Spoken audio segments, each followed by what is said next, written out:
perkenalkan nih tokoh utamanya Cita Ananda nih. Ini yang bilang Bu Ninuk, nih wajahnya Bu Ninuk. Oke Bunda, nama saya Ninuk Wahyunita Sari, Master of Education, lulusan Special Education, The University of New South Wales, Sydney, Australia. Oke, S1 saya dari jurusan Pendidikan Luar Biasa Universitas Negeri Malang.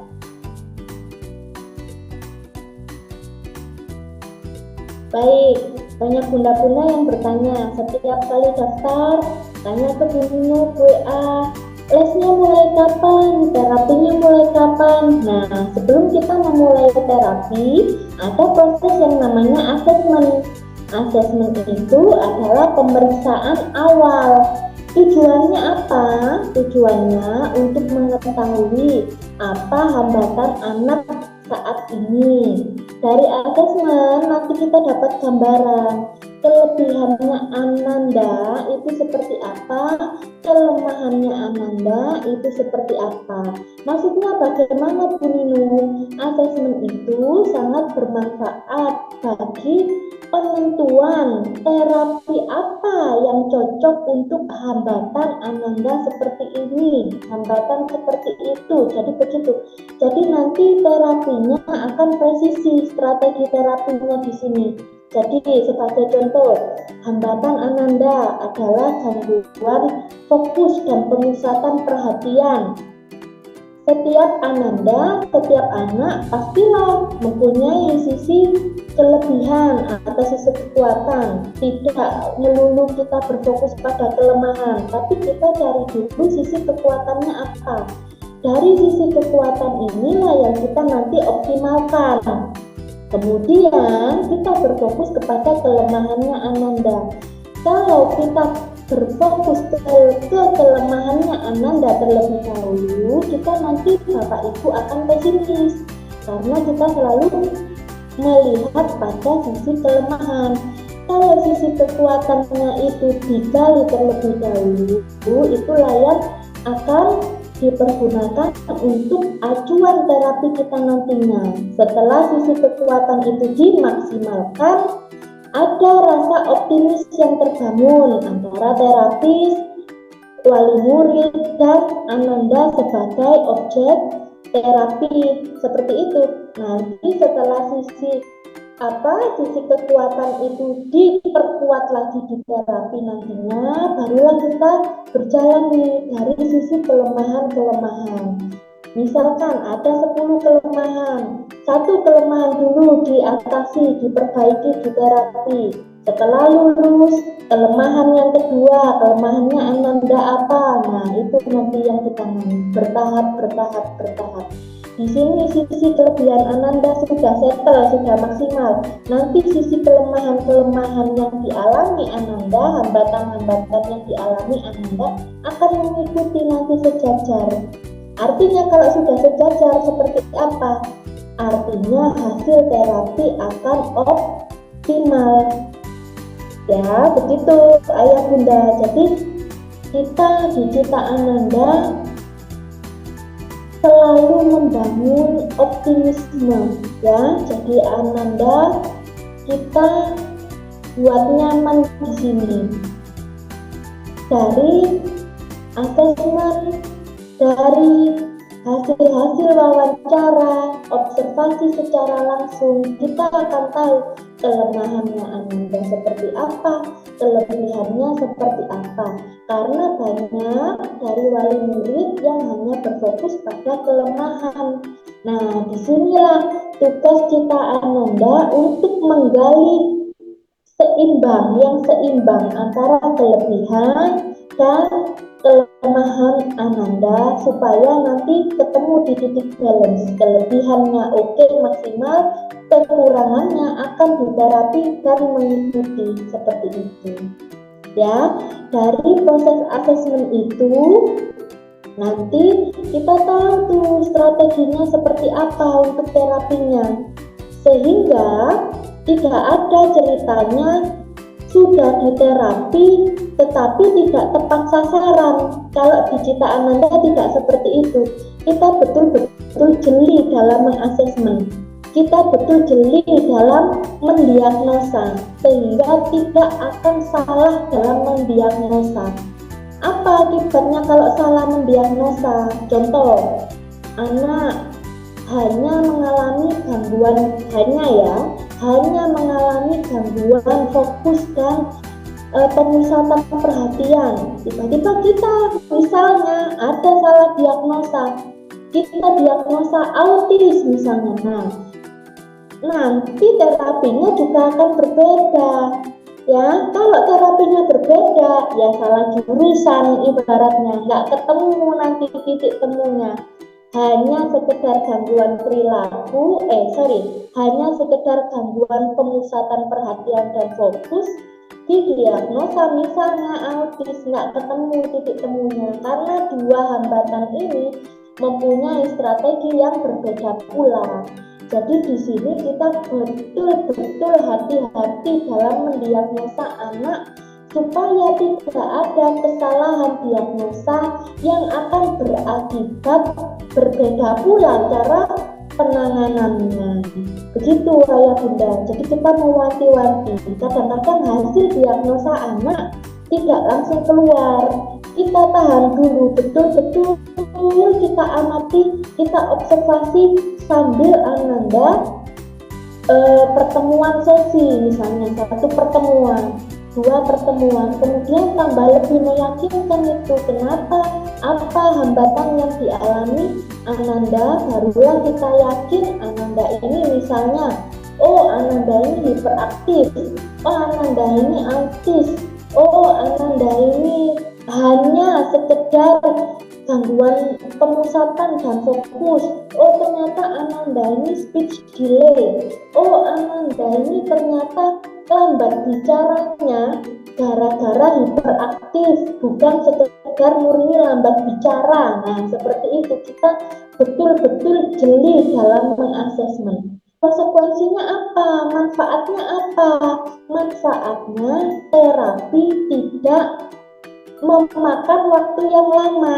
Nah, kalau diagnosanya tepat, hasil asesmennya tepat, kelihatan kelemahan kelebihannya apa, insya Allah di sini terapi 1 kali pertemuan atau rata-rata murid di sini 3 kali pertemuan saja sudah terlihat, hasilnya itu sudah terlihat.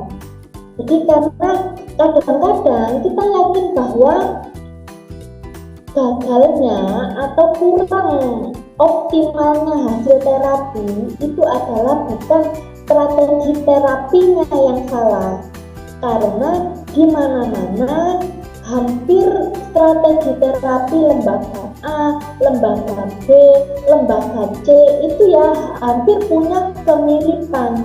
Tapi apa yang membedakan kita Ananda dengan lembaga-lembaga terapi kredibel yang lain? Yang membedakan adalah kita betul-betul menggali faktor X-nya anak. Saya ulangi lagi Ayah Bunda, keberhasilan terapi atau tidak berhasilnya terapi kadang-kadang tidak disebabkan oleh metode terapi yang salah, karena faktor X-nya lah yang belum tergali. Maksudnya apa Bu Nino? Sudah diterapi misalnya ya, anak yang lambat bicara, sudah diterapi nih, terapi yang nyambung dengan cara mengatasi anak yang lambat bicara, kok masih belum membuahkan hasil? Ternyata itu adalah bukan penyebab metode terapi yang salah, tapi adalah faktor X yang belum tergali. Kita Ananda sangat mantap dalam mendiagnosa faktor X pada anak. Contohnya apa Ayah Bunda? Anak lambat bicara kadang-kadang disebabkan 1, umumnya ya Ayah Bunda, gadget, pengaruh gadget yang tidak terkontrol dan di atas batas normal dalam penggunaan gadget, rata-rata seperti itu.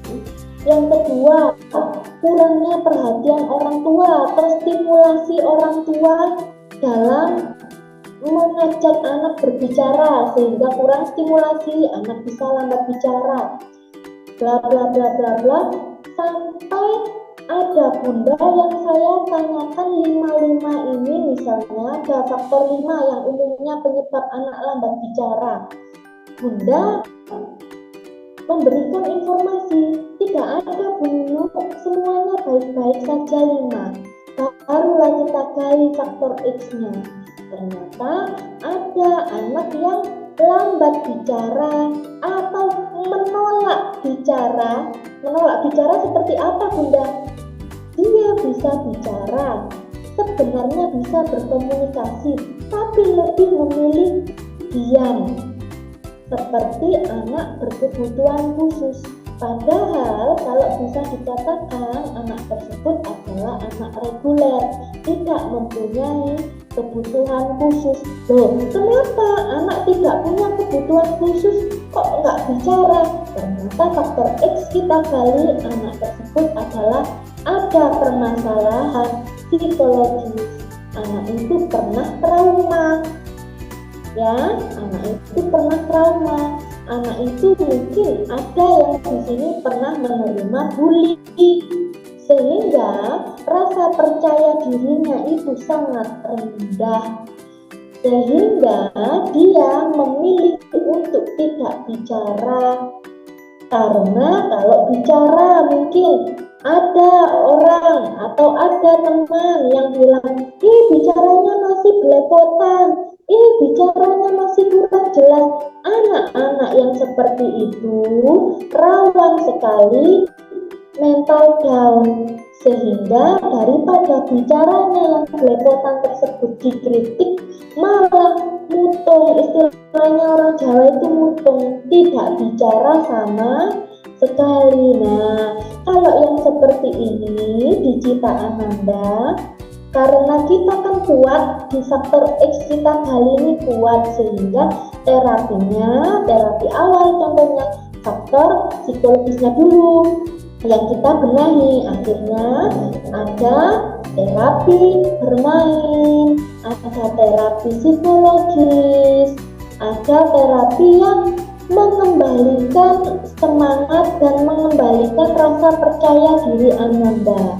Barulah kalau rasa percaya diri itu sudah terbentuk, kita lanjut ke terapi yang menjurus kepada terapi penanganan anak lambat bicara, seperti itu. Jadi itulah kenapa asesmen itu sangat amat penting, supaya kita penanganannya lebih jitu lagi, ayah bunda, nggak sampai salah jurusan karena salah diagnosa. Ya, begitu penjelasannya ayah bunda.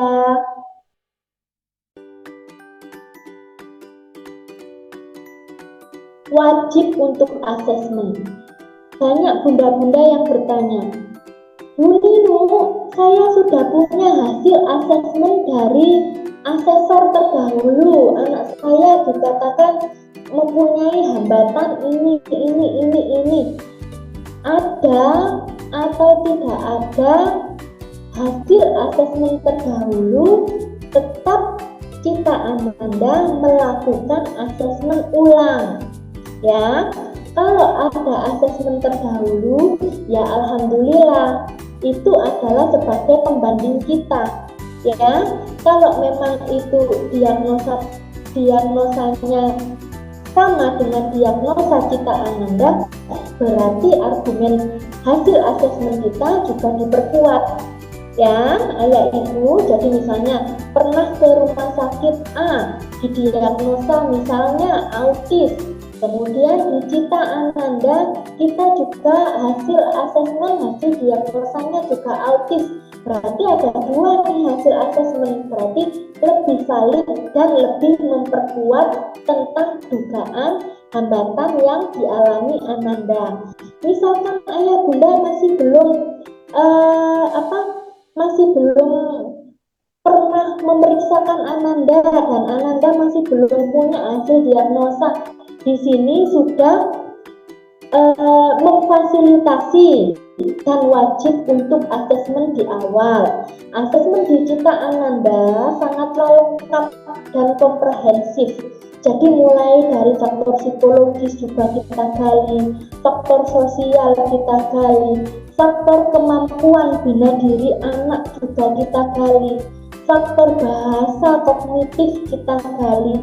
Jadi faktor X, nah yang kelima ini, faktor X-nya juga kita gali. Hasil asesmennya sangat lengkap. Nanti ayah bunda akan menerima map yang berisi lembaran tentang hasil diagnosa. Hasil diagnosa tersebut bisa digunakan untuk apa? Untuk ketika Ananda misalnya daftar sekolah, biar bunda-bunda di sekolah juga tahu dan mempunyai informasi gambaran tentang kondisi Ananda ini seperti apa. Di hasil asesmen kami akan kami cantumkan saran untuk orang tua di rumah seperti apa ya. Nah ini penting nih, kalau ayah bunda misalnya, Bu Ninu aku asesmen aja digital Ananda, belum terapi dulu, nanti dulu misalnya. Nah kita tetap di hasil asesmen itu kita cantumkan saran untuk orang tua di rumah apa, saran untuk di sekolah apa, saran untuk ketika di lingkungan masyarakat nanti Ananda di treatment atau dukungan dari ayah bunda ketika anak itu di tempat umum di masyarakat seperti apa. Lengkap sekali hasil asesmennya. Seperti itu ayah bunda ya.